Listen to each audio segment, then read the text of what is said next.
Good morning, everyone. Hope all of you are doing fine. Okay. As I said, अभी हमने income tax start किया था और अभी लास्ट क्लास में आपका यूनिट 1 कवर किया है, जिसके अंदर हमने बेसिक कॉन्सेप्ट्स और रेजिडेंशियल स्टेटस आपका कवर किया है। लास्ट क्लास में हमने जो डाउट्स थे वो नहीं लिए थे।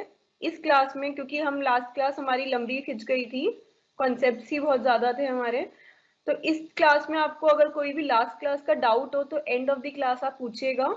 दूसरी बात कि अब सैलरी का चैप्टर स्टार्ट कर रही हूँ आपके साथ, यूनिट 2 स्टार्ट कर रहे हैं हम। क्योंकि हमारे पास लिमिटेड 1 आवर होता है क्लास का, जिसके अंदर हमारा 10 मिनट्स तो डाउट सेशन में चला जाता है, इसलिए ये जो मैं आपका स्टार्ट कर रही हूँ वो स्ट्रेट अवे मैं प्रैक्टिकल से स्टार्ट कर रही हूँ, रादर देन कि मैं पहले आपको थ्योरी एक्सप्लेन करूँ। मैं प्रैक्टिकल के पॉइंट्स के साथ साथ आपको थ्योरी एक्सप्लेन करती रहूंगी इसकी। ऑलराइट।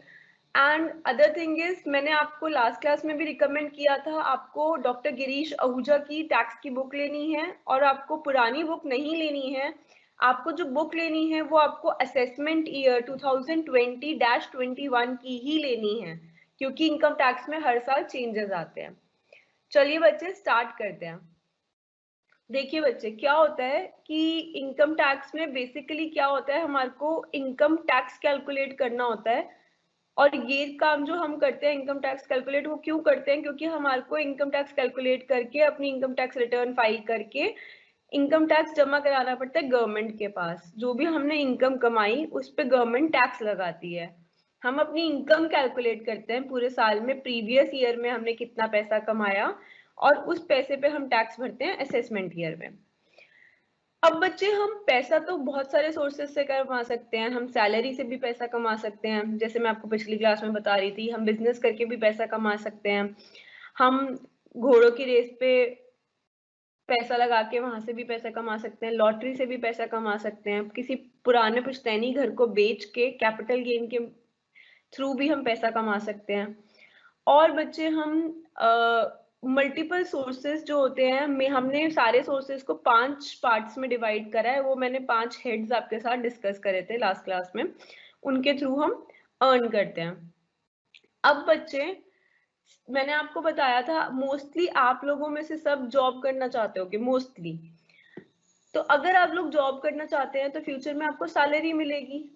सैलरी मिलेगी तो आपको सैलरी पे इनकम टैक्स भरना पड़ेगा गवर्नमेंट को, जो आप पूरे साल में कमाओगे। प्रीवियस ईयर में आप पैसा कमाओगे सैलरी का, और उस पर टैक्स कब भरोगे? उसके नेक्स्ट ईयर असेसमेंट ईयर।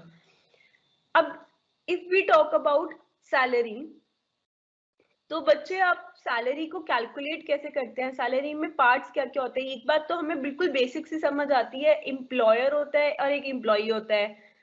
और जो एम्प्लॉयर होता है हमें नौकरी पे रखता है, एम्प्लॉय नौकरी करता है वहां पे, उसके बदले में वो सर्विसेज देता है तो उसको सैलरी मिलती है। अब सैलरी या तो कह सकते हो आप सीधे कि 1 लाख रुपए महीना सैलरी मिलती है, बट एग्जाम्पल है 1 लाख आपका, या आप उसको ब्रेकअप करके बता सकते हो। आपका एम्प्लॉयर आपको कहेगा हम बेसिक सैलरी तुम्हें इतनी देते हैं, डेयरनेस अलाउंस इतना देते हैं, बोनस इतना देते हैं हर महीने, कमीशन इतना देते हैं, और ट्रांसपोर्ट अलाउंस इतना देते हैं, पेंशन इतनी देते हैं, ग्रेचुटी इतनी देते हैं। तो कहने का मतलब है, ये सारा हमें 12 महीनों के लिए, पूरे 1 साल के लिए निकालना है, क्योंकि हमारी सैलरी जो होती है वो 1 साल के लिए कैलकुलेट होती है प्रीवियस ईयर के लिए, और उस पर हम इनकम टैक्स देते हैं नेक्स्ट ईयर असेसमेंट ईयर में। तो कहने का मतलब है बच्चे कि या तो आप जो जनरली सुनते हो एज अ लेमैन, हम लोग सब सुनते हैं, अरे इसकी सैलरी 50,000 रुपए महीना है, इसकी सैलरी 1 लाख रुपए महीना है। बट जब एक एम्प्लॉयर एम्प्लॉय को सैलरी देता है तो वो ज्यादातर क्या होता है, वो एक एक चीज बताता है कि ये कुल मिला के अगर तेरी 1 लाख सैलरी है तो कैसे बनी। कि जैसे सपोजिटली एग्जाम्पल के तौर पे, सिर्फ अभी सुनिएगा, स्क्रीन पे नहीं देखना। एग्जाम्पल के तौर पे अगर तेरी सैलरी 1 लाख रुपए महीना है, तो मान लीजिए कि तेरी बेसिक सैलरी 20,000 रुपए है। मान लीजिए कि तेरे को कमीशन जो मिला वो 30,000 मिला, तो 20,000 और 30,000 मिला के 50,000 हो गए। फिर मान लीजिए कि तेरे को ग्रेचुटी का 50,000 मिला, तो कुल मिला के इन सबको हमने जोड़ लिया तो हमारा बन गया 1 लाख रुपए। तो कह दिया कि 1 लाख रुपए सैलरी है। तो कहने का मतलब ये होता है कि ब्रेकअप होता है सैलरी का। कि मल्टीपल पार्ट्स में सैलरी होती है। तो अब सैलरी का जो ब्रेकअप होता है उसको हम कैसे पढ़ते हैं और कैसे हम उसको क्वेश्चन अटेम्प्ट करेंगे, मैं आपको आइडिया दे रही हूँ। ध्यान दीजिए, अब स्क्रीन पे देखेंगे सब। Question 1, Mrs Z is employed with PQR limited. अब बच्चे आपको एक टिप दे रही हूँ, जब भी क्वेश्चन आएगा आपके एग्जाम में सैलरी का, आपको सबसे पहले तो ये चेक करना होगा कि ये गवर्नमेंट एम्प्लॉयर है, जो आपको नौकरी पे रख रहा है, जो आपकी कंपनी है वो गवर्नमेंट की कंपनी है या प्राइवेट कंपनी है, नॉन गवर्नमेंट कंपनी है। अब इस क्वेश्चन में आप जब पढ़ोगे कि कंपनी का नाम है PQR लिमिटेड, तो आपको दिमाग में तुरंत ये क्लिक करना चाहिए कि ये एक प्राइवेट कंपनी है। ऐसा क्यों? क्योंकि आपको मैं आपसे बोल रही हूँ कि सैलरी के क्वेश्चन जब भी आपके आएंगे, उसके अंदर जब आप ये पढ़ोगे कि गवर्नमेंट एम्प्लॉयर है या नॉन गवर्नमेंट एम्प्लॉयर है, ऐसे केस में बच्चे जब गवर्नमेंट एम्प्लॉयर होगा तो स्पेसिफिकली लिखा होगा कि ये पर्सन गवर्नमेंट एम्प्लॉयर है या गवर्नमेंट कंपनी में काम करता है या गवर्नमेंट एम्प्लॉई है। अब यहाँ पे ये क्या है कि मिसेस जेड एम्प्लॉई हैं, जॉब करती हैं, कहाँ करती हैं? PQR limited. अब PQR लिमिटेड हमारी प्राइवेट कंपनी है, ये गवर्नमेंट कंपनी नहीं है। अगर गवर्नमेंट कंपनी होती तो यहाँ पे लिखा होता कि ये पर्टिकुलर कंपनी गवर्नमेंट कंपनी है। बट अगर सिर्फ जिस भी कंपनी के आगे ऐसे सिर्फ लिमिटेड LTD लिखा हुआ होगा, PQR limited, XYZ limited, X limited, उसको हम मान के चलेंगे कि वो एक प्राइवेट कंपनी है। तो सबसे पहला पॉइंट हमने ये चेक किया कि प्राइवेट कंपनी है कि गवर्नमेंट कंपनी है। आगे चलते हैं बच्चे। On a monthly salary of 15,000 रुपए। आई रिपीट, एग्जाम ओरिएंटेड ही पढ़ा रही हूँ आपको, कुछ भी ऐसा नहीं पढ़ा रही हूँ जो एग्जाम ओरिएंटेड इंपॉर्टेंट ना हो। तो ये अल्ट्रा इंपॉर्टेंट है एग्जाम पॉइंट ऑफ व्यू से, ठीक है। मंथली सैलरी इसको कितनी मिल रही थी? 15,000 रुपए। इसका मतलब ये उसकी बेसिक सैलरी है, सबसे बेसिकली उसको क्या मिल रहा था? हर महीने 15,000। आगे, she has been provided with the following perquisites. Perquisites क्या होती है बच्चे? परक्विजिट्स होती है फैसिलिटीज। परक्विजिट्स क्या होती है? फैसिलिटीज। आपने सुना होगा कोई IAS है, IAS को कुक मिल रखा है गवर्नमेंट की तरफ से, गार्डनर मिल रखा है, सिक्योरिटी गार्ड मिल रखा है फ्री ऑफ कॉस्ट। मतलब गवर्नमेंट उसका खर्चा उठाती है, IAS को खुद खर्चा नहीं उठाना, उसको कुक भी मिला हुआ है, गार्डनर भी मिला हुआ है, सिक्योरिटी गार्ड भी मिला हुआ है। ये सारे जो उसको चीजें मिली हुई है उसको हम कहते हैं फैसिलिटी मिली हुई है। मतलब इसका मतलब है परक्विजिट्स मिली हुई है, ठीक है। तो अब बच्चे परक्विजिट्स के अंदर क्या क्या आता है? Rent free accommodation at Delhi with fair rental value of ₹60,000। कहता है पहली परक्विजिट जो उसको मिली है मिसेस जेड को, वो मिली है रेंट फ्री अकोमोडेशन।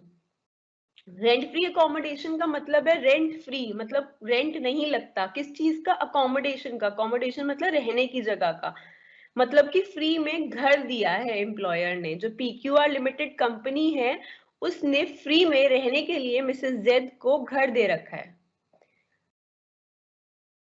और क्या बोलता है कि ये जो रेंट फ्री अकोमोडेशन है उसकी फेयर रेंटल वैल्यू है 60,000 रुपए। अब बच्चे मेरी बात को आप ध्यान से सुनिए। आप जब परक्विजिट्स का टॉपिक पढ़ते हैं सैलरी में, मतलब फैसिलिटीज का टॉपिक, उनमें एक आता है रेंट फ्री अकोमोडेशन। कि आपका एम्प्लॉयर देखो, आपको जो जहां आप नौकरी करते हो पैसे तो देता ही है, साथ में आपको खुश करने के लिए कुछ चीज फैसिलिटीज दे देता है। जैसे आपको फ्री में रहने का घर दे दिया, आपने सुना होगा, या आपके पेरेंट्स में किसी जो गवर्नमेंट जॉब में है या कहीं पे किसी ने सुना होगा कि जितने टाइम आप नौकरी करोगे हमारे पास, हम आपको उतने टाइम के लिए घर रहने के लिए दे रहे हैं फ्री में। कहते हैं ना कि ये अरे ये कंपनी ने इनको अपार्टमेंट वो दे रखा है, घर दे रखा है रहने का। तो जो कंपनी ने घर दे रखा होता है रहने का फ्री में, कि कंपनी कोई रेंट चार्ज नहीं कर रही, उसे कहते हैं उसकी कंपनी ने फैसिलिटी दी है रेंट फ्री अकोमोडेशन की। अब बच्चे आपके एग्जाम में अगर रेंट फ्री अकोमोडेशन का पॉइंट आता है सैलरी के क्वेश्चन में, तो आपको उसमें कुछ चीजों का ध्यान रखना है। एक चीज तो आपको ये ध्यान रखनी है कि ये जो रेंट फ्री अकोमोडेशन दी गई है ये कहाँ दी गई है, मतलब सिटी कौन सी है जहाँ पे दी गई है, सिटी की पॉपुलेशन कौन कितनी है जहाँ पे दी गई है। तो अब आप चेक करिए, यहाँ पे लिखा है, स्क्रीन पे देखेंगे, रेंट फ्री अकोमोडेशन दिल्ली में दी गई है, दिल्ली में। हमें पता है दिल्ली की पॉपुलेशन तो काफी ज्यादा होती है। एक चीज आप हमेशा चेक करेंगे कि जब रेंट फ्री अकोमोडेशन आपके क्वेश्चन में गिवन होगा तो आप ये चेक करेंगे कि ये रेंट फ्री अकोमोडेशन जो दी है वो कंपनी वालों ओन करते थे उसे या उन्होंने रेंट पर लेके दी है। कहने का मतलब एग्जाम्पल, मैं दिल्ली यूनिवर्सिटी की एम्प्लॉई हूँ, मैं दिल्ली यूनिवर्सिटी में पढ़ाती हूँ, मैं दिल्ली यूनिवर्सिटी की एम्प्लॉई हूँ, मेरी पक्की नौकरी है, परमानेंट जॉब है। मैंने क्या किया बच्चे, मैंने ज्वाइन कर लिया दिल्ली यूनिवर्सिटी को। दिल्ली यूनिवर्सिटी ने मुझे एक घर रहने के लिए दे दिया, रेंट फ्री अकोमोडेशन दे दी, मेरे से रेंट नहीं चार्ज किया बट एक क्वार्टर को रहने के लिए दे दिया। और मान लीजिए 3 BHK घर मुझे रहने के लिए दे दिया, अब मैं वहां रह रही हूँ। अब दो बातें हो सकती हैं, या तो ये हो सकता है कि दिल्ली यूनिवर्सिटी उस घर को खरीदा हुआ था दिल्ली यूनिवर्सिटी ने, और जब जब किसी टीचर को नौकरी पे रखती थी तो उनको फ्री में रहने के लिए देती थी। एक तरीका तो ये हो सकता है। एक तरीका बच्चे ये भी तो हो सकता है कि दिल्ली यूनिवर्सिटी ने घर खरीद कर नहीं रख रखे। वो क्या करती है दिल्ली यूनिवर्सिटी कि रेंट पर लेती है घर को। दिल्ली यूनिवर्सिटी किसी से रेंट पर लेती है घर को, उन्हें रेंट पे करती है, घर ले लेती है, फिर उस घर को फ्री में रहने के लिए अपने एम्प्लॉइज को दे देती है, जैसे कि टीचर्स को, मैं हो गई जैसे।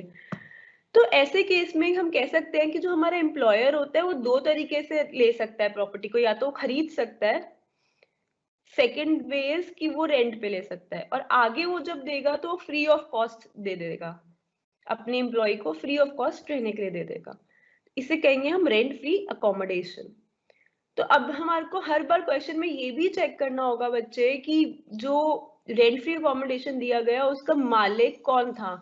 जिस कंपनी ने रेंट फ्री अकोमोडेशन अपने एम्प्लॉय को दी वही मालिक थी उस पर्टिकुलर घर की, या उस कंपनी ने पहले रेंट पे लिया फिर आगे उसको दिया एम्प्लॉय को। ऐसे केस में बच्चे मैंने जब चेक किया इस क्वेश्चन में तो मैंने देखा कि लिखा हुआ है रेंट फ्री अकोमोडेशन दिल्ली में दी गई with fair rental value of ₹60,000। Fair rental value दी हुई है, रेंटल वैल्यू नहीं दी हुई। ऐसा नहीं लिखा हुआ कि रेंटल वैल्यू इतनी थी उसकी या रेंट पेड इतना था, रेंट पेड नहीं लिखा हुआ, ऐसा लिखा हुआ है फेयर रेंटल वैल्यू कितनी थी। इसका मतलब रेंट पे नहीं लिखा हुआ, इसका मतलब रेंट पे नहीं ली थी, ओनरशिप थी। और फेयर रेंटल वैल्यू का मतलब ये हो गया कि आसपास के मकान जो हैं वो अगर अपने को रेंट पे चढ़ाते हैं तो वहां से 60,000 आता है। कहने का मतलब ये है कि अब ओनरशिप किसकी है, ओनरशिप मालिक की है, मतलब पीक्यूआर लिमिटेड ओन करता था इस घर को, उसने फ्री में अपने एम्प्लॉय को रहने के लिए दे दिया।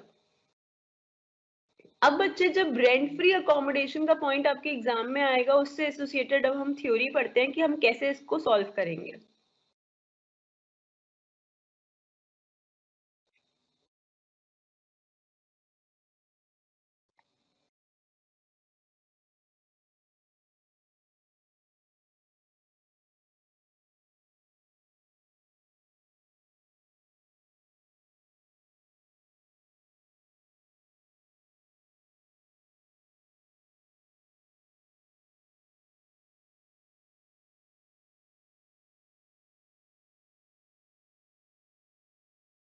देखिए बच्चे स्क्रीन पे देखेंगे सब, हमारे को दो पार्ट्स में हम डिवाइड करेंगे इस चीज को रेंट फ्री अकोमोडेशन पढ़ते समय।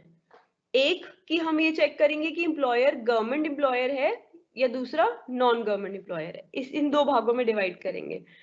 अगर एम्प्लॉयर गवर्नमेंट एम्प्लॉयर है, अभी हम जो क्वेश्चन पढ़ रहे थे इसमें हमारा एम्प्लॉयर नॉन गवर्नमेंट एम्प्लॉयर है, प्राइवेट एम्प्लॉयर है ना।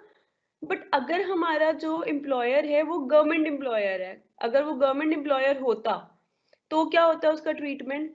तो हम क्या करते, जो घर उसने हमारे को फ्री में रहने के लिए दिया उस घर की वैल्यू निकाल लेते हैं। कौन निकालता, गवर्नमेंट निकाल देती वैल्यू उस घर की। उस घर की वैल्यू वो कहते हैं वो लाइसेंस फीस, और वो उस घर की परक्विजिट वैल्यू होती है। अब बच्चे आप लोग कहोगे मैम ये परक्विजिट वैल्यू क्या होता है। परक्विजिट वैल्यू का मतलब है बच्चे, परक्विजिट मतलब फैसिलिटी, वैल्यू मतलब वैल्यू, मतलब फैसिलिटी की वैल्यू। अब जैसे मैं आपको एग्जांपल के तौर पे समझा रही थी कि आईएएस है, इनको फ्री में घर रहने के लिए दिया जाता है, कुक दिया जाता है खाना बनाने के लिए, गार्डनर दिया जाता है, सिक्योरिटी गार्ड दिया जाता है, सब फ्री में दिया जाता है। अगर तो फ्री में इनको दिया जाता है तो अब जब ये इनकम टैक्स भरेंगे तो क्या ये सिर्फ जितनी इनको कैश में सैलरी मिल रही है सिर्फ उस पे इनकम टैक्स भरेंगे। मान लीजिए इनको कैश में सैलरी मिल रही है 50,000 रुपए, और साथ में इनको रेंट फ्री अकोमोडेशन भी मिल गई, घर मिल गया बहुत बढ़िया सा फ्री में रहने के लिए, इनको कुक मिल गया, इन्हें गार्डनर मिल गया, इन्हें सिक्योरिटी गार्ड मिल गया। तो जब ये सैलरी पे टैक्स भरेंगे तो ये यही मानते हुए भरेंगे कि इन्होंने एक महीने में 50,000 कैश कमाया सैलरी का? नहीं, गवर्नमेंट कहेगी हम बेवकूफ थोड़ी ना है कि तुम 50,000 रुपए महीना अपनी सैलरी दिखाओगे तो टैक्स भी उसी हिसाब से भरोगे।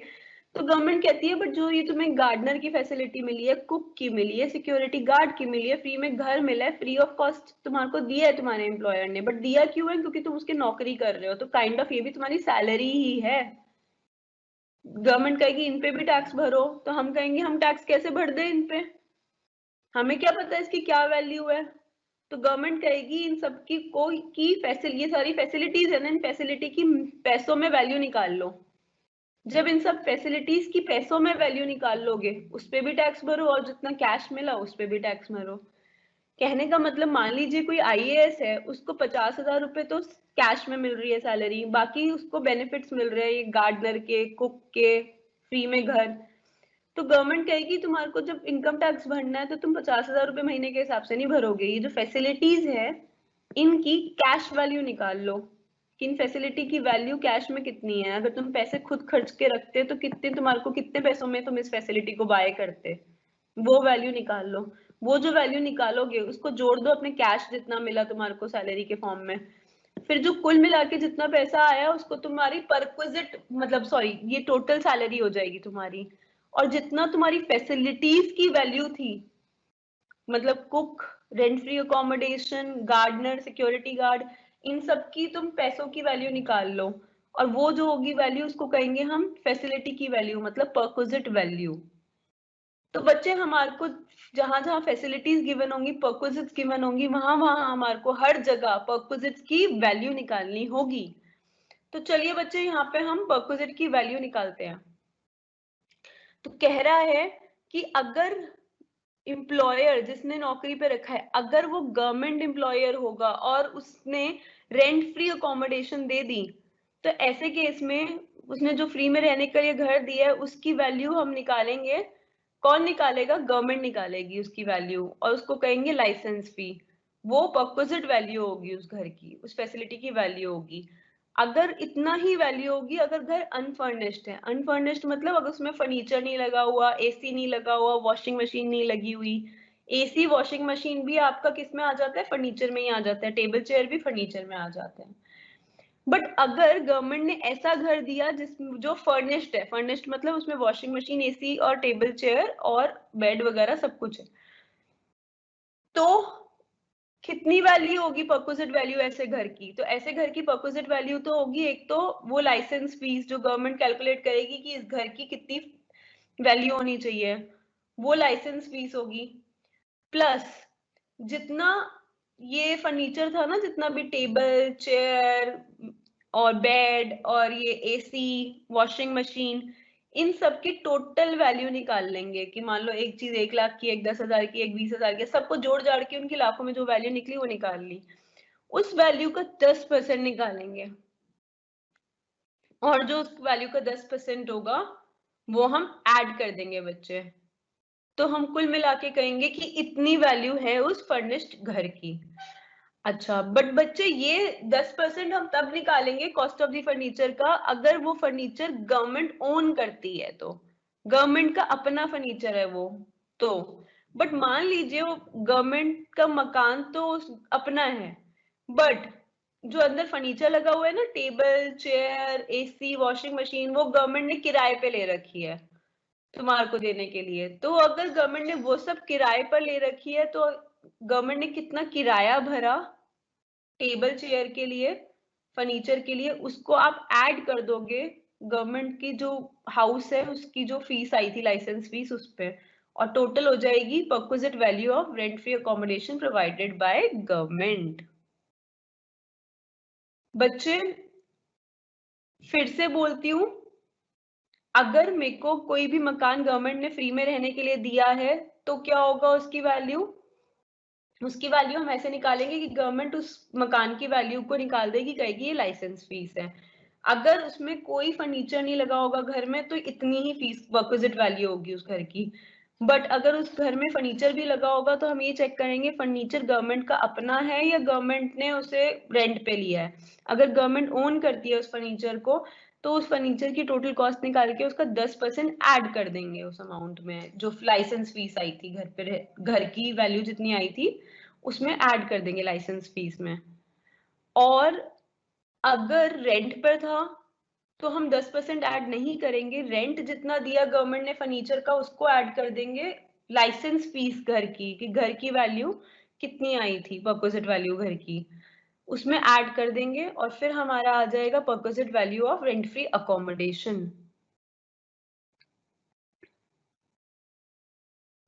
अब आते हैं बच्चे नॉन गवर्नमेंट एम्प्लॉयर पे। हमारे केस में हम कर रहे थे नॉन गवर्नमेंट एम्प्लॉयर।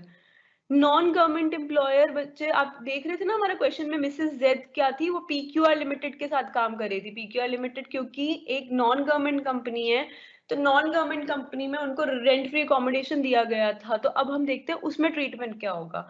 तो बच्चे जब भी नॉन गवर्नमेंट एम्प्लॉयर का केस होगा और रेंट फ्री अकोमोडेशन दी गई है तो ऐसे केस में आप क्या करेंगे, ऐसे केस में आप क्या करेंगे बच्चे, आप सबसे पहले क्या देखेंगे कि पहला तो हमने देख ही लिया कि एम्प्लॉयर गवर्नमेंट एम्प्लॉयर है कि नॉन गवर्नमेंट एम्प्लॉयर है। अब दूसरे नंबर पे हमें देखना है कि कौन सी सिटी में उसने रेंट फ्री अकोमोडेशन दिया है, दिल्ली में दिया है, बैंगलोर में दिया है, कहाँ दिया है, केरला में दिया है, कर्नाटका में दिया है, यूपी में दिया है, कहाँ पे प्रोवाइड किया है, ये बात आपको बड़ी इंपॉर्टेंट है जाननी है। और जहां पर दिया है, मान लीजिए दिल्ली में दिया है, तो वहां की पॉपुलेशन कितनी है, पॉपुलेशन 25 लाख से ज्यादा है या 10 लाख से ज्यादा है बट 25 लाख से कम है या 10 लाख से भी कम है, ये देखना है आपको, पॉपुलेशन देखनी है। अब आप कहोगे मैम अगर पॉपुलेशन गिवन नहीं है क्वेश्चन में और सिर्फ लिखा हुआ है दिल्ली में दी है तो मैं कहूंगी कि भाई इतना तो हम सबको बेसिक नॉलेज है कि दिल्ली की पॉपुलेशन करोड़ में है, 2 करोड़ के आसपास है, 25 लाख से ज्यादा है दिल्ली की पॉपुलेशन, राइट। तो इन केस, अब इसमें 3 केसेस बनेंगे। अगर rent free accommodation non government employer ने एक ऐसी जगह पे दी है जहां की पॉपुलेशन 25 लाख से ज्यादा है, पॉपुलेशन कौन से सेंसस के हिसाब से देखेंगे, जनगणना जो 2001 में हुई थी उसमें पॉपुलेशन बताई गई थी कि दिल्ली की पॉपुलेशन इतनी है, मुंबई की इतनी है, कर्नाटका की इतनी है। इंडिया में जनगणना जो 2001 में हुई थी उसमें पॉपुलेशन बताई गई थी। उस पॉपुलेशन के बेसिस पर हम देखेंगे कि चलो दिल्ली में इतनी पॉपुलेशन है, मुंबई में इतनी है, तो क्वेश्चन में दिल्ली लिखा है, मुंबई लिखा है, बैंगलोर लिखा है, कैलकाटा लिखा है, हर चीज हम बड़े ध्यान से पढ़ेंगे। अब दिल्ली का हमें पता है कि 25 लाख से ज्यादा पॉपुलेशन है, तो ऐसे केस में जब पॉपुलेशन 25 लाख से ज्यादा होगी तो परक्विजिट वैल्यू उस घर की, जो कि आपको एक प्राइवेट एम्प्लॉयर ने प्रोवाइड किया है, उसकी वैल्यू होगी 15% ऑफ सैलरी। बट अगर जिस जगह पे आपको घर प्रोवाइड किया गया है फ्री में रहने के लिए आपके एम्प्लॉयर के थ्रू, उस जगह की पॉपुलेशन 10 लाख से तो ज्यादा है बट उस जगह की पॉपुलेशन आपकी देखिए 25 लाख से कम है, 10 लाख से ज्यादा है, 25 लाख से कम है। तो बच्चे ऐसे केस में क्या होगा, 10% ऑफ सैलरी आपकी उस घर की परक्विजिट वैल्यू होगी, उस घर की फैसिलिटी की वैल्यू कितनी होगी, 10% ऑफ सैलरी। कब, जब सिटी ऐसी है जहां पे पॉपुलेशन 10 लाख से तो ज्यादा है बट 25 लाख से कम है। तीसरा है कि मान लीजिए जहां पर आपको घर प्रोवाइड करा गया है फ्री में रहने के लिए, रेंट फ्री अकोमोडेशन, वहां पर जो पॉपुलेशन है उस सिटी की वो 10 लाख के इक्वल है या 10 लाख से कम है। ऐसे केस में जो आपका घर आपको दिया गया है फ्री में रहने के लिए, उस घर की फैसिलिटी की वैल्यू मॉनेटरी टर्म्स में कितनी होगी, 7.5% ऑफ सैलरी। तो मतलब नॉन गवर्नमेंट एम्प्लॉयर में 3 ही हो सकते हैं केसेस, या तो 15% ऑफ सैलरी या 10% ऑफ सैलरी या 7.5% ऑफ सैलरी, परक्विजिट वैल्यू ऐसे कैलकुलेट होगी। अच्छा ये केस कब था बच्चे, ये केस तब था कि if accommodation is owned by employer, अगर ये अकोमोडेशन एम्प्लॉयर ने ओन करी है, नॉन गवर्नमेंट जो एम्प्लॉयर था वो मालिक था अगर एक घर का और वो घर उसने फ्री में रहने के लिए अपने एम्प्लॉय को दे दिया, तो हम 3 केसेस बनाएंगे उसके, कि पॉपुलेशन देखेंगे कि कितनी है उस जगह की जहाँ पे ये घर दिया गया है, और जितनी पॉपुलेशन होगी उस हिसाब से हम केस चूज कर लेंगे हमारा कौन सा लग रहा है, तीनों में से एक लगेगा। बट मान लीजिए नॉन गवर्नमेंट एम्प्लॉयर ही है, प्राइवेट एम्प्लॉयर ही है, बट उसने फ्री में रहने के लिए घर भी दिया है अपने एम्प्लॉय को, बट जो घर था वो नॉन गवर्नमेंट एम्प्लॉयर ओन नहीं करता था, उसके नाम पे नहीं था, उसने पहले तो मालिक ने पहले तो रेंट पे लिया घर और उसके बाद फ्री में अपने एम्प्लॉय को दिया। तो अगर ऐसा केस है तो हमेशा परक्विजिट वैल्यू कैसे कैलकुलेट होगी? परक्विजिट वैल्यू हमेशा होगी दोनों में से छोटा अमाउंट, कौन सा? रेंट पेड और पेबल बाय द एम्प्लॉयर, जितना रेंट पे किया उसने वो, या फिर 15% ऑफ सैलरी, दोनों में से जो छोटा अमाउंट होगा वो क्या आ जाएगा? परक्विजिट वैल्यू, मतलब फैसिलिटी की वैल्यू, किसकी? रेंट फ्री अकोमोडेशन की फैसिलिटी की वैल्यू आ जाएगी। बाकी के पॉइंट्स इस अकोमोडेशन से रिलेटेड आप खुद पढ़ेंगे। अब हम क्वेश्चन पे आ रहे हैं दोबारा।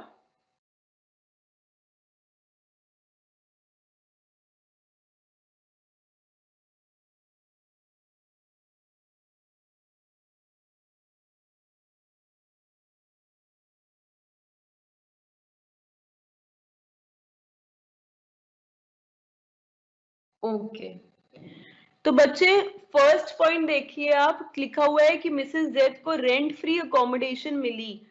कहाँ मिली? दिल्ली में मिली, with fair rental value of 60,000। मैंने आपसे कहा था कि सबसे पहले तो ये जानना है कि गवर्नमेंट एम्प्लॉयर है कि नॉन गवर्नमेंट एम्प्लॉयर है। तो अब आप देख के बताइए ये गवर्नमेंट एम्प्लॉयर है कि नॉन गवर्नमेंट एम्प्लॉयर है? हमने कहा नॉन गवर्नमेंट एम्प्लॉयर है। नॉन गवर्नमेंट एम्प्लॉयर ने रेंट फ्री अकोमोडेशन दिया, तो आपके दिमाग में तुरंत क्लिक किया कि गवर्नमेंट एम्प्लॉयर नहीं है, हमारा नॉन गवर्नमेंट एम्प्लॉयर वाला केस लगेगा।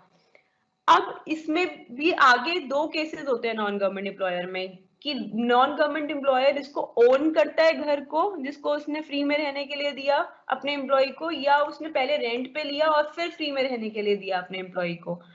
तो आपने कहा कि हम चलो पढ़ते हैं, रेंट फ्री अकोमोडेशन दिल्ली में थी with fair rental value of 60,000। तो कहीं पे भी रेंट पेड नहीं लिखा, क्या लिखा हुआ है? फेयर रेंटल वैल्यू, मतलब आसपास के घरों में इतना रेंट मिल रहा है, तो इसका मतलब है उसको नहीं मिल रहा, उसने नहीं दिया रेंट, उसने नहीं दिया रेंट। फेयर रेंटल वैल्यू यही बात बता रहा है, तो इसका मतलब ओनर है, आपका एम्प्लॉयर ओनर है उस घर का जिसको उसने फ्री में रहने के लिए मिसेस जेड को दिया है। अच्छा, और दिया कहाँ पर है? दिल्ली में रहने के लिए दिया है। तो दिल्ली की पॉपुलेशन 25 लाख से ज्यादा है, ये बात हमें बाय कॉमन सेंस पता है क्योंकि हम देखते हैं न्यूज वगैरह में। तो बच्चे फिर ऐसे केस में जब वो घर खुद ओन कर रहा होता है, तो ऐसे केस में 3 केसेस में से एक लगता है, 15% ऑफ सैलरी, 10% ऑफ सैलरी, या 7.5% ऑफ सैलरी। और अगर ऐसी जगह पे रह रहा है जहाँ की पॉपुलेशन 25 लाख से ज्यादा है, तो हमें पता है 15% ऑफ सैलरी लगेगा, तीनों में से एक केस। तो वो परक्विजिट वैल्यू, मतलब फैसिलिटी की वैल्यू, जो रेंट फ्री अकोमोडेशन है उस फैसिलिटी की वैल्यू कितनी होगी? 15% ऑफ सैलरी। ठीक है बच्चे, तो ये आपका आ जाएगा। अब इसमें सैलरी का मतलब क्या है, तो अब हम दोबारा देखेंगे कि सैलरी का मतलब इसमें कि क्या बताता है रेंट फ्री अकोमोडेशन में। देखिए बच्चे ध्यान से, कहता है सैलरी का मतलब होगा, सैलरी में हम बेसिक सैलरी जोड़ेंगे, डीए जोड़ेंगे, dearness allowance, if forming part of salary for retirement benefits of the employment, bonus जोड़ेंगे, कमीशन जोड़ेंगे, और क्या जोड़ेंगे? कमीशन 2-3 तरीके का होता है वो जोड़ेंगे, और मंथली कमीशन जोड़ेंगे, taxable portion of all allowances जोड़ेंगे, मॉनेटरी पेमेंट्स जोड़ेंगे। अब बच्चे बिफोर आई गो फर्दर, यहीं पे आपको बताऊंगी कि बेसिक सैलरी तो आपको बता दिया क्या होता है। अब ये डेयरनेस अलाउंस क्या होता है बच्चे? डेयरनेस अलाउंस का मतलब होता है महंगाई भत्ता। आप देखते हो हर साल महंगाई बढ़ जाती है, जैसे इस साल मान लीजिए मतलब इस साल मान लीजिए मुझे 50,000 सैलरी मिली है, अगले साल मुझे मान लीजिए 60,000 सैलरी मिलेगी। क्यों? वो 10,000 बढ़ा के देगा मेरा एम्प्लॉयर मुझे, जितना जितना खर्चा मैं अभी करती हूँ उतना ही खर्चा अगले साल करूंगी, फिर भी मेरी सैलरी उतनी की उतनी खर्च हो जाएगी। कहने का मतलब 50,000 रुपए में मैं जितनी चीजें खरीद सकती हूँ आज दिन, नेक्स्ट ईयर उतनी ही चीजें खरीदने के लिए मुझे 60,000 रुपए चाहिए होंगे। क्यों? क्योंकि महंगाई बढ़ गई। महंगाई बढ़ गई तो अगर मेरे को एम्प्लॉयर पुरानी वाली सैलरी देगा, 50,000 रुपए महीना ही देगा, तो क्या होगा बच्चे? तो ये होगा कि मैं तो कम चीजें खरीद पाऊंगी। तो इसलिए मैं अपने एम्प्लॉयर को कहूंगी कि महंगाई बढ़ गई तो मेरे को महंगाई को कॉम्पनसेट कर, जितनी महंगाई बढ़ी है उतना मुझे एडिशनल सैलरी दे। तो उसी को कहते हैं हम महंगाई भत्ता, डेयरनेस अलाउंस। रिपीट कर रही हूँ, आपने सुना होगा बच्चे कि हर साल महंगाई बढ़ जाती है। अब महंगाई बढ़ जाती है तो आपके पेरेंट्स की जो सैलरी होती है वो भी बढ़ जाती है, उसी हिसाब से महंगाई भत्ता दिया जाता है उन्हें कि अब महंगाई बढ़ गई है तो इसलिए। मान लीजिए पिछले साल मुझे 50,000 रुपए सैलरी मिलती थी, 50,000 रुपए महीना। इस साल महंगाई बढ़ गई, अब मैं 50,000 में उतना खरीद ही नहीं पा रही जितना मैं पिछले साल 50,000 में खरीद लेती थी। तो इस साल मैंने देखा, पता किया कि ये ब्रेड, दूध, घर का जो भी मेरे एक्सपेंसेस थे सारे मिला के 60,000 रुपए बन रहे हैं, जो पहले 50,000 बनते थे। तो अब वो 50,000 रुपए जो पहले 50,000 बाय कर देते थे वो अब वो बाय नहीं कर पा रहे। अब उतने के लिए मेरे को 60,000 की जरूरत है। तो मैंने अपने एम्प्लॉयर को कहा महंगाई भत्ता दो, मुझे महंगाई बढ़ गई है, महंगाई भत्ता दो। महंगाई भत्ते का इंग्लिश में नाम होता है डेयरनेस अलाउंस। मैंने कहा मेरे को डेयरनेस अलाउंस दो और 10,000 रुपए महीना दो क्योंकि महंगाई बढ़ गई है। तो बच्चे इससे कहते हैं हम डेयरनेस अलाउंस, महंगाई भत्ता। तो ये क्या कह रहे हैं कि रेंट फ्री अकोमोडेशन जब आप कैलकुलेट करोगे उसकी सैलरी, तो उसके अंदर आप बेसिक सैलरी लोगे और आप एक चीज लोगे डेयरनेस अलाउंस, महंगाई भत्ता। अब बच्चे महंगाई भत्ता भी ना दो तरीके का होता है। एक महंगाई भत्ता तो आपने सुन लिया कि मतलब पूरे का पूरे अगर बात करी जाए तो ये हो गया महंगाई भत्ता हमारा। अब बच्चे जब हम कुछ ना रिटायरमेंट बेनिफिट्स होते हैं हमारे, लाइक ग्रेचुटी, पेंशन, चलो बाकी सारे तो इतने नहीं सुने होंगे आपने, बट पेंशन तो I am sure A to Z जितने बच्चे अभी क्लास अटेंड कर रहे हैं सबने सुना होगा कि पेंशन किसे कहते हैं। पेंशन रिटायरमेंट के बाद मिलती है, जब नौकरी आपकी खत्म हो जाती है, ये भी सबने सुन रखा होगा। तो बच्चे जब आपने ये सब सुन रखा है तो जब हम ये पेंशन, ग्रेचुटी, लीव इनकैशमेंट, ये जब हम रिटायरमेंट के टाइम पे या रिटायरमेंट के बाद मिलने वाली ये जो पेमेंट्स कैलकुलेट करते हैं, तो उनमें भी हम ना महंगाई भत्ता इंक्लूड करते हैं। तो जब हम महंगाई भत्ता उनमें इंक्लूड करते हैं तो जितना महंगाई भत्ता पहले मिला करता था उतना ही हम इंक्लूड करेंगे? नहीं, जब उतनी सैलरी नहीं मिल रही बच्चे, अब बच्चे इतनी सैलरी ही नहीं मिल रही है आपको जितनी पेंशन, मतलब जब आपको मिल रही है उस समय आपको इतनी सैलरी थोड़ी ना मिल रही है जितनी आपको पहले मिला करती थी जब आप नौकरी कर रहे थे। नौकरी खत्म होने के बाद जब आपकी रिटायरमेंट हो गई है उसके बाद आपको कम ही पैसे मिलते हैं ना पेंशन के, उतने तो नहीं मिलते जितने आप नौकरी कर रहे थे तब मिलते थे। तो उस टाइम पे आपको महंगाई भत्ता, डेयरनेस अलाउंस जो होता है वो पूरा नहीं मिलता, वो आपको उसका कुछ पार्ट मिलता है, कभी कभी पूरा भी मिलता है। तो अब डिपेंड करता है कि आपका जो मालिक है वो आपको कितना महंगाई भत्ता देना चाहता है।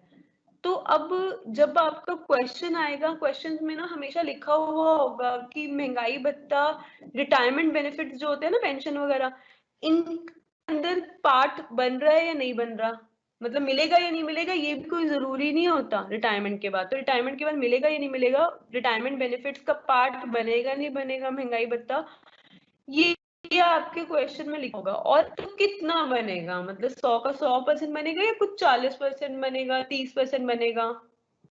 Anyways I was on dearness allowance. मैं आपको बता रही थी महंगाई भत्ता क्यों दिया जाता है, महंगाई को मीट करने के लिए दिया जाता है। फिर मैंने आपको ये बताया कि जब हम, हमारा एम्प्लॉयर हमारे को पेंशन देता है, ग्रेचुटी देता है जब हम रिटायर हो जाते हैं उसके बाद, तो उनकी कैलकुलेशंस करने के लिए कि कितनी ग्रेचुटी दें, कितनी पेंशन दें, वो पूरे का पूरा महंगाई भत्ता भी यूज कर सकता है, उसका थोड़ा सा पार्ट भी यूज कर सकता है, और ना देना चाहे महंगाई भत्ता उसमें तो नहीं भी दे सकता। वो हमारे एम्प्लॉयर पे डिपेंड करेगा। तो हमारे क्वेश्चन में हमेशा गिवन होगा कि एम्प्लॉयर रिटायरमेंट बेनिफिट्स के लिए महंगाई भत्ते को पार्ट बनाना चाहता है कि नहीं बनाना चाहता, और बनाना चाहता है तो कितना बनाना चाहता है, पूरे का पूरा 100% या 40%, 30%, 20%, 10%। तो बच्चे जब इस तरीके का कुछ हमारे को गिवन होगा तो हमेशा आपके क्वेश्चन में जो डीए है उसके आगे ब्रैकेट्स में लिखा होगा कि वो फॉर्मिंग पार्ट ऑफ सैलरी है या नहीं फॉर रिटायरमेंट बेनिफिट्स।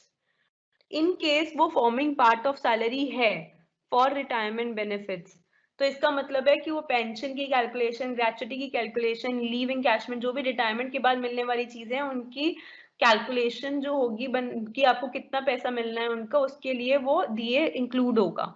अच्छा, अगर वो पूरे का पूरा डीए इंक्लूड होगा तो सिर्फ इतना लिखा होगा फॉर्मिंग पार्ट ऑफ सैलरी, और अगर मान लीजिए उसमें से कुछ पार्ट इंक्लूड होना है तो ऐसे लिखा होगा परसेंटेज फॉर्म में। अगर मान लीजिए 40% इंक्लूड होना है तो लिखा होगा 40% forming part of salary for retirement benefit. तो डेयरनेस अलाउंस के आगे, महंगाई भत्ते के आगे जितनी अमाउंट लिखी होगी, मान लीजिए 10,000 रुपए महीना है, तो 10,000 रुपए में से 40% निकाल लेंगे, फिर मतलब 4,000 रुपए महीना, उतना आपका रिटायरमेंट बेनिफिट्स की कैलकुलेशन का पार्ट बन जाएगा। समझ आई बच्चे? और क्लियरली आपको जब मैं क्वेश्चन कराऊंगी तब समझ आ जाएगी ये बात। नेक्स्ट है आपका बोनस।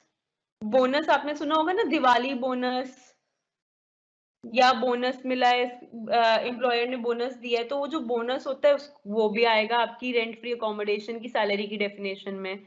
फिर आएगा कमीशन। अब बच्चे कमीशन तो आप सबने सुन ही रखा है कि मान लीजिए मैं नौकरी करती हूँ कहीं पर जहाँ पे गाड़ी बेचने वाली कंपनी मारुति सुजुकी में मैं नौकरी करती हूँ, उन्होंने मुझे बोला तू हमारी इस महीने 20 लाख की गाड़ियां सेल करा दे।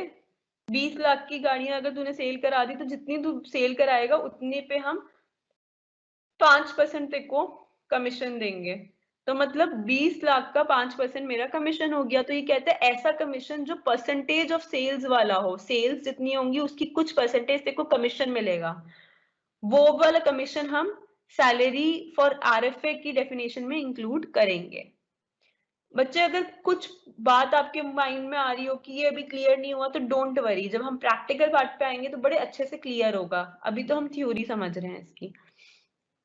अच्छा, एक और कमीशन होता है बच्चे, कौन सा वाला? फिक्स्ड परसेंटेज ऑफ परचेज वाला, कि परचेजेस जितने की हुई हैं, मान लीजिए 50 लाख की परचेजेस हुई हैं तो 50 लाख का 10% कमीशन होगा। अगर ऐसे बोल दिया जाए तो कमीशन फिर निकाल लेंगे उसका। तो कमीशन परसेंटेज ऑफ सेल्स पे भी कैलकुलेट होता है, परसेंटेज ऑफ परचेजेस पे भी कैलकुलेट होता है, दोनों ही हम इंक्लूड करेंगे सैलरी की डेफिनेशन में। कौन से वाली सैलरी? जो रेंट फ्री अकोमोडेशन के लिए सैलरी निकाली जाती है उसमें। और बच्चे और क्या इंक्लूड होता है रेंट फ्री अकोमोडेशन में? इसमें इंक्लूड होता है कमीशन। कौन से वाला? फिक्स्ड परसेंटेज ऑफ प्रॉफिट वाला। तो भाई कमीशन तो बहुत टाइप का होता है, एक होता है परसेंटेज ऑफ सेल्स वाला, एक होता है परसेंटेज ऑफ परचेजेस वाला, एक होता है परसेंटेज ऑफ प्रॉफिट वाला। परसेंटेज ऑफ प्रॉफिट वाला कैसे होता है कि अगर मेरे को कहा जाए मैं मारुति सुजुकी कंपनी में काम करती हूँ, गाड़ी बेचने वाली कंपनी में, उन्होंने मुझे बोला मन लगा के गाड़ियां बेच, जितना प्रॉफिट हम कमाएंगे उस प्रॉफिट का 5% तेरे को हम कमीशन देंगे। तो इसका मतलब क्या होता है कि कमीशन आपको मिल सकती है in the form of fixed percentage of profits.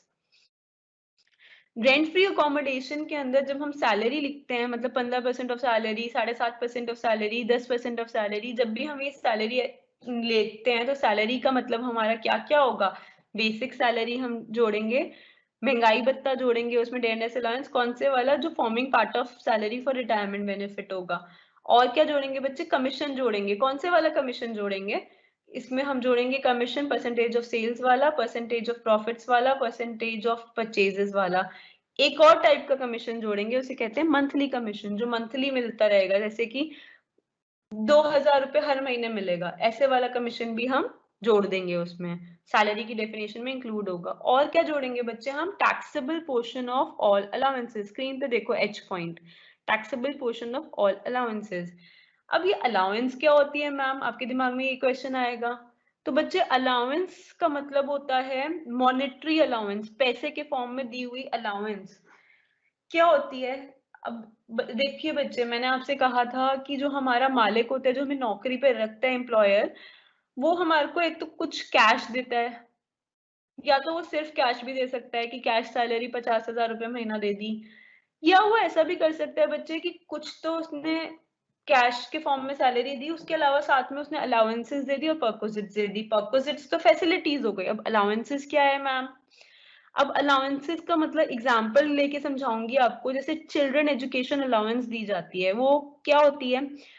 Employer ने बोला कि ये आपके बच्चे जो हैं उनकी एजुकेशन पे आप खर्चा तो करते ही होगे। तो मैंने बोला हाँ हाँ मैं तो खर्चा करती हूँ अपने बच्चों की एजुकेशन पे। तो उसने बोला कि ठीक है, आपके बच्चों की एजुकेशन के लिए आप जो खर्चा करते हो उसके लिए मैं आपको अलाउंस दे रहा हूँ 300 रुपए महीना की, कि अब 300 रुपए एक बच्चे के एजुकेशन का खर्चा मैं आपको दे रहा हूँ अलाउंस के फॉर्म में। इतना पैसा पकड़ा रहा हूँ कि आप अपने बच्चे के एजुकेशन में ये पैसा लगाना, चिल्ड्रन एजुकेशन अलाउंस के नाम पे आपको 300 रुपए महीना दे रहा हूँ एक बच्चे का। मैंने कहा बट मेरे तो 2 बच्चे हैं। तो कहता ठीक है फिर दोनों बच्चों का ले लो। तो उसने कहा ठीक है फिर 300 रुपए एक बच्चे का एक महीने का, तो फिर 2 बच्चों का आप ले लो मेरे से पैसे, 600 रुपए महीना ले लो। फिर मैंने कहा ठीक है। अब बच्चे अलाउंस दे दी उसने, चिल्ड्रन एजुकेशन अलाउंस दे दी। अब जरूरी नहीं है ना अलाउंस पूरी की पूरी टैक्सेबल हो। कहने का मतलब जो 300 रुपए महीना उसने दिया है बन तो मेरी सैलरी का पार्ट गया, अलाउंसेस भी हमारी सैलरी का पार्ट होती है। और गवर्नमेंट कहती है बेवकूफ मत बनाओ हमारे को, इनकम टैक्स अथॉरिटी कहती है जो कैश में सैलरी रिसीव कर रहे हो उस पर भी तुम्हारे से टैक्स चार्ज करेंगे, जो तुम फैसिलिटीज रिसीव कर रहे हो अपने एम्प्लॉयर से उनकी परक्विजिट वैल्यू निकाल लो उस पर भी टैक्स चार्ज करेंगे तुमसे, जो तुम्हें अलाउंसेस मिल रही हैं उन पे भी तुमसे टैक्स चार्ज करेंगे। बट अलाउंस हो सकता है हम तुम्हारी कुछ अलाउंस को फुल्ली एग्जेम्प्ट फ्रॉम टैक्स कर दें, उन पे टैक्स चार्ज ही ना करें, कुछ पे हम पूरी अमाउंट पे टैक्स चार्ज करें, कुछ पे हम थोड़ा सा एग्जेम्प्ट कर दें और थोड़े से पे टैक्स चार्ज करें। कहते हैं बताएंगे हम किस पे करेंगे चार्ज और किस पे नहीं करेंगे। अब बच्चे ऐसे ही एक अलाउंस ऐसी भी होती है जैसे अब चाहिए चिल्ड्रन एजुकेशन अलाउंस को ही आगे बताती हूँ। अब चिल्ड्रन एजुकेशन अलाउंस मेरे मालिक ने मान लीजिए 300 रुपए पर मंथ एक बच्चे के दे दिए, मेरे 2 बच्चे हैं तो मुझे 600 रुपए पर मंथ दे दिए। अब 12 मंथ से मैं उसको मल्टीप्लाई करके 1 साल का निकाल लूंगी, क्योंकि हमारे को जब हम इनकम टैक्स भर रहे हैं तो पूरे 1 साल की सैलरी निकालनी है, राइट। इनकम टैक्स भरने के हिसाब से प्रीवियस ईयर में हम वो सैलरी कमाते हैं और असेसमेंट ईयर पे उसमें टैक्स भरते हैं। तो अब बचे 300 रुपए महीना जो मुझे एक बच्चे का मिला, तो क्या मुझे उस 300 रुपए महीना पे टैक्स, मतलब 300 रुपए जो एक बच्चे का मिला उस 300 रुपए पे मैं टैक्स भरूंगी गवर्नमेंट को कि अब ये मेरी सैलरी का पार्ट हो गया, इस पे टैक्स भरूं, या उसमें से मुझे कुछ एग्जेम्पशन मिलेगी? तो कहा उन्होंने कि नहीं कुछ एग्जेम्पशन मिलेगी, चिल्ड्रन एजुकेशन अलाउंस 100 रुपए पर मंथ एग्जेम्प्ट होता है। मालिक ने तो मुझे 300 रुपए मंथ दिया एक एक बच्चा। मान लीजिए अब नया एग्जांपल ले रही हूँ, मान लीजिए मेरा एक ही बच्चा है, मेरे बच्चे की एजुकेशन के लिए मेरे मालिक ने 300 रुपए दिए एक महीने में मुझे एजुकेशन के लिए, हर महीने वो 300 रुपए देता है। ऐसे केस में बच्चे हम, मैंने कहा एग्जेम्पशन बताओ कितनी है, तो आपने कहा एग्जेम्पशन क्या है, गवर्नमेंट ने बोला है हर महीने 100 रुपए की एग्जेम्पशन दी जाएगी चिल्ड्रन एजुकेशन अलाउंस के नाम पे, कि इन 300 रुपए में से 100 रुपए ऐसे होंगे जिसपे गवर्नमेंट टैक्स चार्ज नहीं करेगी, बचे कुछ 200 रुपए पे हर महीने गवर्नमेंट टैक्स चार्ज करेगी। वो गवर्नमेंट तुम्हें पता ही है पूरे 1 साल का मिला के टैक्स चार्ज करती है, तो जो बचे हुए 200 रुपए होंगे उसको हम 12 महीनों से मल्टीप्लाई करके और जो अमाउंट आएगी उस पे पूरे साल का इनकम टैक्स भर देंगे जब सैलरी के अंदर उसको लिखेंगे। तो अब आप कहोगे मैम थोड़ा थोड़ा समझ आया है अभी, तो कोई नहीं, हम और आगे बढ़ेंगे, जब हम प्रैक्टिकल करेंगे तो हमें और क्लियरली समझ आएगा। अलाउंसेस बहुत टाइप की होती हैं, ट्रांसपोर्ट अलाउंस भी होती है। ट्रांसपोर्ट अलाउंस क्यों दी जाती है? घर से ऑफिस और ऑफिस से घर, जब आप नौकरी करते हो तो आप गाड़ी में बैठ के या जैसे भी ट्रेन से बस से कैसे भी आप ऑफिस से घर जाते हो, घर से ऑफिस जाते हो, उसके लिए ट्रांसपोर्ट अलाउंस दी जाती है। किसको दी जाती है बच्चे? सबको नहीं दी जाती। दी जाती है जो फिजिकली हैंडीकैप्ड होते हैं ना उनको दी जाती है, जो देख नहीं सकते ब्लाइंड होते हैं उनको दी जाती है, जो सुन नहीं सकते डेफ होते हैं उनको दी जाती है। ऐसे ही इस तरीके के लोगों को दी जाती है जिनको ये प्रॉब्लम्स होती हैं। अच्छा, बाकियों को भी दी जा सकती है ट्रांसपोर्ट अलाउंस, बट जो एग्जेम्प्ट फ्रॉम टैक्स होगी, किसके लिए टैक्स नहीं चार्ज करेंगे, मतलब कितनी, मतलब ऐसा नहीं है पूरी की पूरी एग्जेम्प्ट फ्रॉम टैक्स होगी, कुछ पोर्शन एग्जेम्प्ट फ्रॉम टैक्स होगा। बट थोड़ा बहुत भी जो एग्जेम्पशन मिलेगा वो किसको मिलेगा?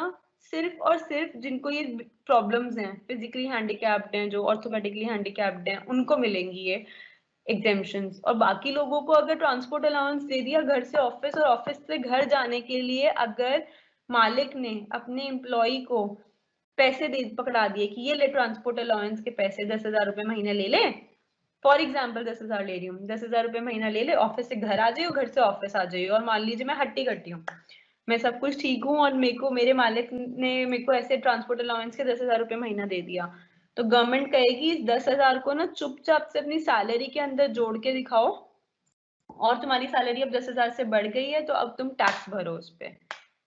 ठीक है बच्चे, तो हम पहले इस 10,000 रुपए को 12 महीनों से मल्टीप्लाई करेंगे। एक महीने में 10,000 का ट्रांसपोर्ट अलाउंस दिया, तो 12 महीने में 1,20,000 का दिया, उतना मैं अपनी सैलरी में और जोड़ दूंगी, फिर कुल मिला के जो सैलरी आएगी उस पर टैक्स भरूंगी।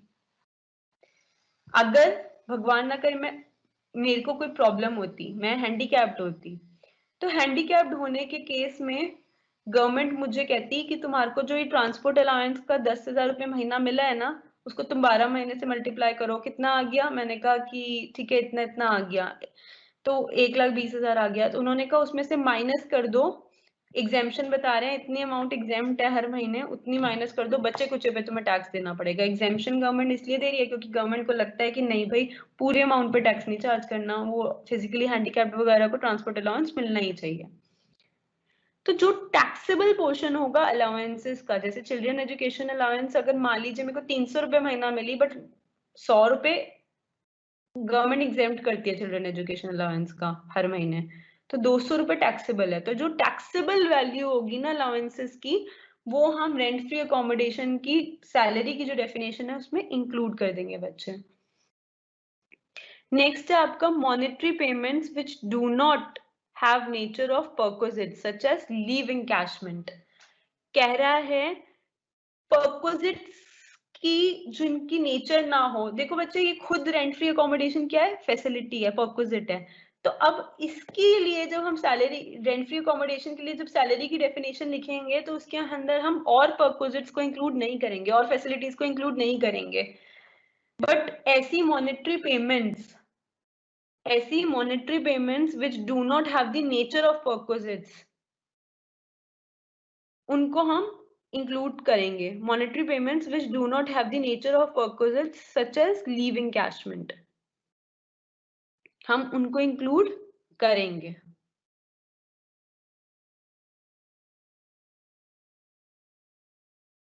लीव एनकैशमेंट बच्चे perquisite नहीं होता, बट एक मॉनेटरी पेमेंट होता है जो रिटायरमेंट के बाद मिलता है, उसको हम इंक्लूड करेंगे सैलरी की डेफिनेशन में। कौन सी सैलरी की डेफिनेशन में? रेंट फ्री अकोमोडेशन की सैलरी की डेफिनेशन में। चलिए बच्चे अब इसको ना एग्जाम्पल के थ्रू जो हम अभी कर रहे थे उसके थ्रू समझाऊंगी, तो आपको क्लियरली समझ आएगा।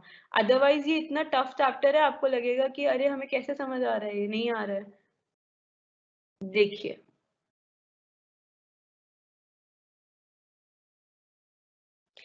हम पॉइंट कर रहे थे ना कि मिसेस जेड एम्प्लॉयड हैं पीक्यूआर लिमिटेड में, नॉन गवर्नमेंट कंपनी में, उनको मंथली बेसिक सैलरी मिलता है 15,000 रुपये महीना, और उनको रेंट फ्री अकोमोडेशन फ्री में रहने के लिए घर दिया है कंपनी ने दिल्ली में, जिसकी वो ओनर हैं, तभी फेयर रेंटल वैल्यू लिखी है आसपास की 60,000। तो ऐसे केस में बच्चे हमारे को जब क्या है, अब हमारे को सैलरी कैलकुलेट करनी है, तो जाहिर सी बात है रेंट फ्री अकोमोडेशन जो फैसिलिटी है, गवर्नमेंट कह रही है कि अपनी सैलरी के अंदर जोड़ दियो इस फैसिलिटी की वैल्यू को भी, क्योंकि गवर्नमेंट का कहना है कि हम सिर्फ जितनी कैश मिल रही है सैलरी उस पर टैक्स चार्ज नहीं करेंगे, जो ये फैसिलिटीज हैं इनकी जो वैल्यू है उस पर भी चार्ज करेंगे टैक्स। तो चलिए बच्चे आगे बढ़ते हैं, फिर क्या होगा। सॉल्यूशन है एग्जाम में। अब अगर इस तरीके का कोई क्वेश्चन आता है, आप कैसे लिखोगे? आप लिखोगे computation of total income of Mrs Z, या जो भी आपका नाम लिखा हुआ होगा क्वेश्चन में, फॉर असेसमेंट ईयर 2020-21। मैंने आपको पिछली क्लास में पढ़ाया था परसों कि जो आपका असेसमेंट ईयर होता है वो हमारे एग्जाम के लिए सेम रहेगा। क्या रहेगा? 2020-21। वो जब भी आप कोई क्वेश्चन स्टार्ट करोगे उसके ऊपर आप ये असेसमेंट ईयर मेंशन करोगे, ऐसी कुछ लाइन लिख के। ठीक है बच्चे, तो कह रहे इस असेसमेंट ईयर के लिए, मतलब प्रीवियस ईयर 2019-20 में पूरे साल उसने मिला के जितनी सैलरी कमाई थी वो हम यहाँ पे लिखेंगे, और फिर लास्ट में उस पर इनकम टैक्स कैलकुलेट करेंगे। तो हमारा असेसमेंट ईयर 2020-21 में उस पर इनकम टैक्स भर देंगे उतना जितना निकल के आएगा। तो चलिए बच्चे, सबसे पहले हमने देखा कि हमारे क्वेश्चन की बिल्कुल स्टार्टिंग में लिखा हुआ है कि बेसिक सैलरी उसको 15,000 रुपये महीना मिलती थी मिसेस जेड लेडी को। तो हमने लिख दिया बेसिक सैलरी। अब ऐसे ही सैलरी कैलकुलेट करी जाती है, आप लोग सीख लीजिए, जब आप जॉब करोगे आपको भी अपनी सैलरी की कैलकुलेशन आनी चाहिए, आपको भी गवर्नमेंट को इनकम टैक्स भरना होगा, तो आपको सैलरी कैलकुलेट करनी आनी चाहिए। तो आप सबसे पहले लिखोगे हर क्वेश्चन में सबसे पहला जो पॉइंट होगा वो आप यही लिखोगे, बेसिक सैलरी कितनी मिली। इस क्वेश्चन में मिली 15,000 रुपए एक महीने में, तो 12 महीने तक कितनी मिली, पूरे प्रीवियस ईयर की निकालनी है क्योंकि, तो 12 महीने से मल्टीप्लाई कर दिया, 15,000 को 12 से मल्टीप्लाई करते हैं तो आता है 1,80,000। ठीक है, नेक्स्ट कहते हैं डेयरनेस अलाउंस। चलिए देखते हैं क्वेश्चन में महंगाई भत्ते के नाम पे क्या बता रखा है। क्वेश्चन में लिखा हुआ है बच्चे कि she also Drew the following allowances, उसने ये वाली अलाउंसेस भी ड्रॉ करी। क्या? डेयरनेस अलाउंस, महंगाई भत्ता ड्रॉ किया उसने। कितना ड्रॉ किया महंगाई भत्ता? कह रहे 5,600 रुपए उसे हर महीने महंगाई भत्ता मिला। डेयरनेस अलाउंस 5,600 रुपए पर मंथ मिली। और बच्चे ब्रैकेट में क्या लिख रहे हैं, 50% forming part for retirement benefits. कह रहे हैं कि जब आप ग्रेचुटी, पेंशन, ये वो लीव एनकैशमेंट, ये जो रिटायरमेंट के बाद मिलने वाली पेमेंट्स कैलकुलेट करेगा ना एम्प्लॉयर, तो इस जो ये डेयरनेस अलाउंस है 5600 पर मंथ, तो वो 6600 पर मंथ इंक्लूड नहीं करेगा, इसकी 50% अमाउंट इंक्लूड करेगा। तो इसका हम 50% निकाल लेंगे। 5600 का 50% अगर हम निकालें तो बच्चे आप लोग कैलकुलेट करके देखिए 2800 होता है। तो हम 2800 रुपए पर मंथ हमारे को रिटायरमेंट होने के बाद जब पेंशन वेंशन मिलेगी, ग्रेचुटी मिलेगी, पेंशन और ग्रेचुटी की जब कैलकुलेशन कर रहा होगा कि कितनी अमाउंट हमें देनी है, एम्प्लॉयर जब ये कैलकुलेट कर रहा होगा तब वो महंगाई भत्ता 2800 इंक्लूड करेगा। बट अभी जब मैं नौकरी कर रही हूँ, अभी मैं रिटायर नहीं हुई हूँ, मिसेस जेड नौकरी कर रही है, वो रिटायर नहीं हुई है अभी, अभी उन्हें हर महीने कितना मिलता है महंगाई भत्ता? 5,600 रुपए। तो 12 महीने में कितना मिलेगा? 5,600 इंटू 12 महीने। तो चलिए देखते हैं कितना मिला उन्हें महंगाई भत्ता। उन्हें मिला डेयरनेस अलाउंस 5,600 रुपए इंटू 12, 67,200। पूरे साल में प्रीवियस ईयर में कितना मिला? 67,200। चलिए बच्चे आगे बढ़ते हैं। आगे एक चीज और लिखी हुई है, इस मिसेस जेड को एजुकेशन अलाउंस मिली 2 बच्चों के लिए ₹300 पर चाइल्ड। जैसा कि अभी मैंने आपको थोड़ी देर पहले बताया था कि अलाउंसेस और परक्विजिट्स भी हमारी सैलरी का पार्ट होती हैं। सैलरी कैलकुलेट करते हुए हम अलाउंस का अमाउंट भी लिखेंगे और परक्विजिट का अमाउंट भी लिखेंगे। परक्विजिट तो फैसिलिटी है, उसकी वैल्यू को हम कैश में कन्वर्ट करेंगे और तब लिखेंगे। और ये जो है अलाउंस, ये आपको मॉनेटरी वे में दी जाती है, पैसों के फॉर्म में। तो जो अलाउंस मॉनेटरी फॉर्म में दी जाती है उसको हम एज इट इज लिखेंगे सैलरी के उसमें, और फिर देखेंगे उसमें से कुछ अमाउंट एग्जेम्प्ट है या नहीं है। तो चलिए देखते हैं बच्चे। एजुकेशन अलाउंस इसमें लिखा हुआ है 300 रुपए दी गई एक बच्चे के लिए और 2 बच्चों के लिए दी गई। 2 बच्चे होंगे मिसेस जेड के। तो कहता है एजुकेशन अलाउंस 300 रुपए महीना दी गई, 12 महीने तक दी गई तो 12 से मल्टीप्लाई कर दिया, और 2 बच्चों के लिए दी गई तो इंटू 2 कर दिया। तो अब 300 को आपने 2 से मल्टीप्लाई कर दिया, मतलब 600 रुपए महीना दी गई। एक बच्चे के लिए 300 दी जा रही थी, तो 2 बच्चों के लिए कुल मिला के 600 रुपए महीना दी गई। अब 12 से मल्टीप्लाई कर दिया 12 महीनों का, तो पूरे 12 महीने में आपको 7,200 रुपए की एजुकेशन अलाउंस दी गई। अब बच्चे 7,200 में से, अब मतलब आप 7,000, मेरा क्वेश्चन ये है मिसेस जेड से इनकम टैक्स अथॉरिटी 7,200 रुपए पे टैक्स चार्ज कर ले, यहाँ पे 7,200 लिख दें, यहाँ पे सारे जिन जिन पे टैक्स देना है वो लिखते जा रहे हैं हम यहाँ पे। तो कहते हैं नहीं, इनकम टैक्स अथॉरिटी कहती है कि हम कुछ अमाउंट एग्जेम्प्ट करते हैं आपका, जिसपे हम टैक्स नहीं लेंगे। जो आपके बच्चे की पढ़ाई के लिए पैसा मिला है एजुकेशन अलाउंस, उसमें से हम 100 रुपए पर मंथ एग्जेम्प्ट करते हैं 2 बच्चों के लिए। तो 100 रुपए एक बच्चे के लिए एग्जेम्प्ट करा, 2 बच्चों के लिए, क्योंकि 2 बच्चे थे दोनों के लिए 100 रुपए एग्जेम्प्ट करे, तो टोटल कुल मिला के एक महीने में 200 रुपए एग्जेम्प्ट हो गए। मिल कितने रहे थे कुल मिला के 2 बच्चों के? 600 रुपए पर मंथ मिल रहे थे, एग्जेम्प्ट कितने हो गए? 200 एग्जेम्प्ट हो गए। तो बच कितना गया? 400 रुपए बच गया। 400 पे गवर्नमेंट कह रही है हम टैक्स चार्ज करेंगे। एग्जेम्प्ट क्यों कर रही है? थोड़ा भी एग्जेम्प्ट क्यों कर रही है? इसलिए वो कह रही है कि भाई तुम इस पे टैक्स दे के क्या करोगे, तुम्हारे बच्चों की एजुकेशन के अंदर इतना तो खर्चा मिनिमम 100 रुपए पर मंथ तो हो ही जाएगा, तुम इस पे टैक्स देके क्या करोगे, तो इतना एग्जाम्प्ट कर लो, बट बाकी जो भी तुम्हें मिल रहा है उस पर तो तुम्हें टैक्स भरना पड़ेगा, वो तुम्हारा सैलरी का पार्ट होगा। तो चलिए बच्चे 100 पर मंथ इंटू 2 बच्चे इंटू 12 महीने, तो 2400 रुपए एग्जाम्प्ट हो गया। 7200 एजुकेशन अलाउंस के नाम पे पैसा मिला था, उसमें से 2400 एग्जाम्प्ट हो गया, बचा कुछ 4800 ऐसा अमाउंट है एजुकेशन अलाउंस का जिस पर टैक्स भरना पड़ेगा मिसेस जेड को, गवर्नमेंट को। तो इसलिए यहाँ पर जिन जिन अमाउंट्स पर टैक्स भरना है वो लिखते जा रहे हैं हम। चलिए बच्चे आगे बढ़ते हैं। और क्या दे रखा है, ट्रांसपोर्ट अलाउंस दे रखा है 1800 पर मंथ। अच्छा, अब बच्चे मैंने क्या बताया था, ट्रांसपोर्ट अलाउंस क्या होती है, घर से ऑफिस और ऑफिस से घर जाने के लिए अगर आपका मालिक, आपका एम्प्लॉयर जहाँ पे आप जॉब करते हो, जैसे मैं दिल्ली यूनिवर्सिटी में काम करती हूँ, तो दिल्ली यूनिवर्सिटी अगर मुझे घर से ऑफिस, घर से कॉलेज और कॉलेज से घर जाने का पैसा दे दो, उसे कहेंगे ट्रांसपोर्ट अलाउंस। अब बच्चे दिया तो ये किसी को भी जा सकता है, मतलब कि ये मतलब जो फिजिकली हैंडीकैप्ड है उसको भी दिया जा सकता है, जो नहीं है हैंडीकैप्ड उसको भी दिया जा सकता है, बट अगर हैंडीकैप्ड नहीं है तो उसको पूरे के पूरे अमाउंट पर टैक्स भरना पड़ेगा, उसके लिए कुछ एग्जेम्प्ट नहीं होगा। बट अगर फिजिकली हैंडीकैप्ड है तो गवर्नमेंट को उस पर थोड़ी सी दया आ जाएगी कि अरे उसको तो जरूरत है ना ट्रैवलिंग की, तो अब जब उसको ट्रैवलिंग की जरूरत है तो गवर्नमेंट कहेगी कि ट्रैवलिंग के मतलब पैसों की जरूरत है कि उसको दिया जाए, तो गवर्नमेंट क्या करेगी, उनको उनके लिए कुछ अमाउंट एग्जेम्प्ट कर देगी। चलिए बच्चे, तो अब हम ट्रांसपोर्ट अलाउंस का जाते हैं, पॉइंट करते हैं।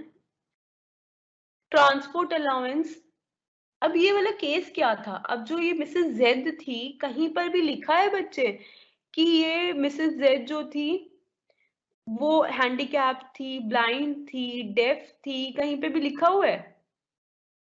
नहीं लिखा हुआ। अब क्योंकि यहाँ पे कहीं पे भी नहीं लिखा हुआ कि वो ब्लाइंड थी, क्वेश्चन में डेफ थी, फिजिकली हैंडीकैप्ड थी, तो इसका मतलब जो ये ट्रांसपोर्ट अलाउंस का खर्चा मिला है गवर्नमेंट की तरफ से एम्प्लॉई को, एम्प्लॉई अपनी सैलरी में जोड़ेगा उसे, और कुछ एग्जेम्पशन नहीं देगी इनकम टैक्स अथॉरिटी, पूरे का पूरा 1800 रुपए हर मंथ पूरे का पूरे पे टैक्स भरना पड़ेगा गवर्नमेंट को। तो चलो राइट साइड वाले कॉलम में लिख देते हैं इसे, कितना लिखा, 1800 per month into 12 months, 21,600। Transport allowance का कैलकुलेशन देखिए उन्होंने कैसे करी है।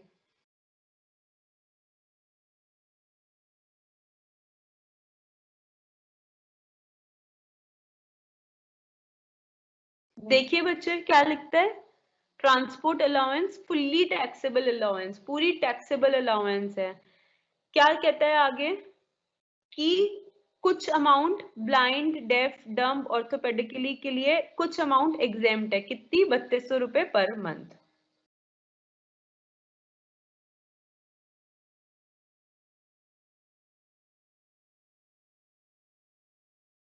चलिए, तो यहाँ पर हमने ट्रांसपोर्ट अलाउंस को फुल्ली टैक्सेबल 1800 रुपए पर मंथ था, 1800 को 12 से मल्टीप्लाई किया, देखिए 1800 रुपए पर मंथ था, जब हम 1800 रुपए को 12 महीने से मल्टीप्लाई करते हैं तो 21,600 आ जाता है। अब आगे बढ़ेंगे बच्चे, वैल्यूएशन ऑफ परक्विजिट्स।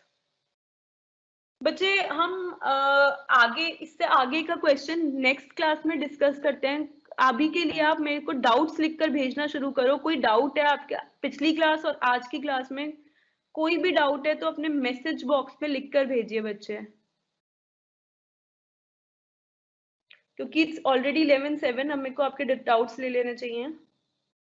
आगे का हम नेक्स्ट क्लास में कंटिन्यू करेंगे बच्चे। बहुत इंटरेस्टिंग चैप्टर है, अगर आप मन लगा के करोगे तो इससे ज्यादा इंटरेस्टिंग कोई चैप्टर नहीं है। क्या करना होता है बच्चे इसमें, हमारे को बेसिकली एक बार स्क्रीन पे फिर से देखेंगे, हम क्या करेंगे, पूरे क्वेश्चन में आपको एक आइडिया दे रही हूँ, हम पहले बेसिक सैलरी निकाल लेंगे, फिर हम महंगाई भत्ता डीएनएस अलाउंस निकालेंगे, फिर एजुकेशन अलाउंस निकालेंगे, फिर transport allowance, rent free accommodation की वैल्यू, फिर टेलीफोन फैसिलिटी, फिर गिफ्ट, फिर value of video camera, value of car, medical reimbursement, employer contribution to RPF, सारा जितना भी एम्प्लॉयर ने दिया सब कुल मिला के उसको टोटली कितना मिला एम्प्लॉयर की तरफ से, वो ग्रॉस सैलरी निकाल देंगे। जब वो आ जाएगी उसमें से कुछ कुछ चीजें ना गवर्नमेंट ने, इनकम टैक्स अथॉरिटी ने माइनस कर रही, अलाउ कर रखी हैं कि उतना अमाउंट तुम माइनस कर दो, उस पर तुम्हें टैक्स देने की जरूरत नहीं है। तो गवर्नमेंट ने हमारे को जितनी छूट दे रखी है, माइनस करना अलाउ कर रखा है, जिसपे हमें टैक्स देने की जरूरत नहीं है, उसको हम कहते हैं डिडक्शंस। वो भी आपको क्लियरली नेक्स्ट क्लास में बताऊंगी। वो माइनस कर देंगे, जो बच्चा कुचा आएगा इस पे हम टैक्स पे करेंगे। तो जो हमारा बच्चा कुचा आएगा उस अमाउंट पे हम टैक्स पे करेंगे। टैक्स निकालने का तरीका जो होगा वो भी मैं आपको नेक्स्ट क्लास में बताऊंगी। तो बहुत ही इंटरेस्टिंग हो जाएगा हमारा क्वेश्चन नेक्स्ट क्लास में जब हम करेंगे। अभी के लिए आपको डाउट्स हैं? अभी मैं सोच रही हूँ इतना पूरा तो हो ही नहीं सकता, ये हमारी नेक्स्ट क्लास भी पूरी लग जाएगी इसको पूरा खत्म करने में। तो अभी के लिए आपको जो भी डाउट्स हैं प्लीज अपने मैसेज बॉक्स पर लिखकर मेरे को भेजिए, ताकि मैं आपके डाउट्स एंटरटेन कर सकूं बच्चे।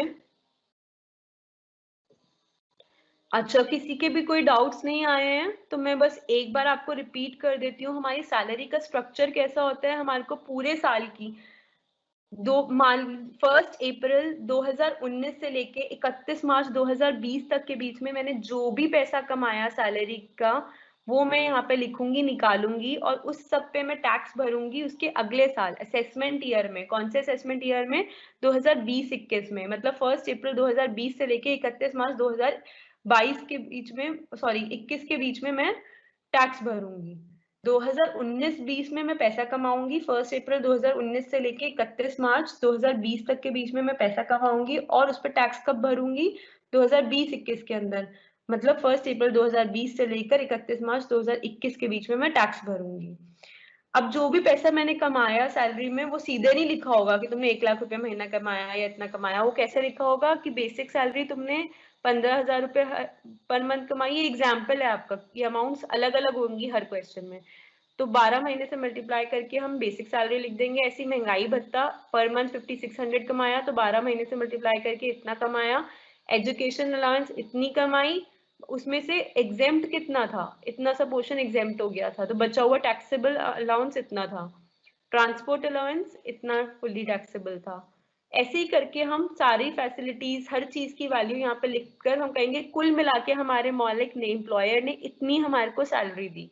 जितनी उसने सैलरी दी उसमें से अब गवर्नमेंट ने कुछ कुछ, गवर्नमेंट कहती है मैं पूरे पे तुमसे टैक्स चार्ज नहीं करूंगी कभी भी। गवर्नमेंट कहती है जब तुम वहां पे काम करते हो नौकरी पे, कुछ तुम्हारे छोटे मोटे खर्चे हो जाते हैं, उसके लिए तुम डिडक्शन दे रही हूँ तुम्हारे को, माइनस कर दो उतनी अमाउंट। उसके बाद गवर्नमेंट और भी कुछ चीजों में हमारे को डिडक्शन देगी कि इतना पैसा माइनस कर दो, उसमें से बच्चा कुच्चा जितना आएगा उस पर टैक्स भरो। और टैक्स कैलकुलेट करने का जो तरीका है वो मैं आपको नेक्स्ट क्लास में कराऊंगी। ये बचे हुए पॉइंट्स भी आपको नेक्स्ट क्लास में कराऊंगी बच्चों, ठीक है?